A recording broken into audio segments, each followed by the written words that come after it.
જે ખેડૂતને ભાવ જ્યારે મળવા જોઈએ, જ્યારે ખેડૂતને જરૂર છે ત્યારે જ વેચવાના હોય, તો ત્યારે પૈસાનો ભાવ હોતો નથી. કેમ લાગે બીજો- છે આપને, કેમ આવું કરતા હશે આ લોકો? ના, અત્યારે એકતરફી થઈ ગયું છે બધું. એને ખબર છે કે અમારા બાપનું જ રાજ છે બધું.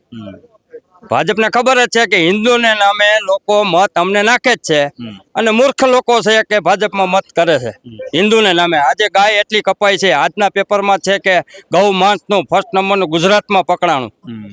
તો ગાયુંને નામે આપણી પાસેથી મત લીધા છે, ગાયુંને નામે મત લીધા છે આપણી પાસેથી, અને એ પ્રમાણે એને કંઈ વર્તન કર્યું નથી. આજે હિન્દુ કરી અને હિન્દુની ઘોર ખોદી નાખી છે આ લોકોએ.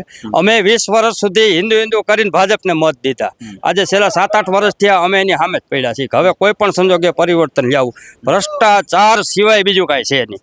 આજે 10-10 કરોડના રોડ મંજૂર થાય અને 1.5-2 લાખમાં કે 5 લાખમાં રોડ બનાવીને છોડી દે. કોઈ બોલવા વાળું જ નથી, કોઈ પૂછવા વાળું નથી. અને જે કોઈ વિરોધ કરે, કાં એને પૈસાથી ખરીદી લે, કાં ધાક ધમકી આપીને ખરીદી લે. ભ્રષ્ટાચાર જ કોઈ પણ જગ્યાએ, અત્યારે શિક્ષણમાં જવો તો ભ્રષ્ટાચાર છે, પછી સરકારી તંત્રમાં કોઈ પણ જગ્યાએ જાઓ, ભ્રષ્ટાચાર સિવાય તમારા પૈસા વગર કઈ કામ થતું નથી.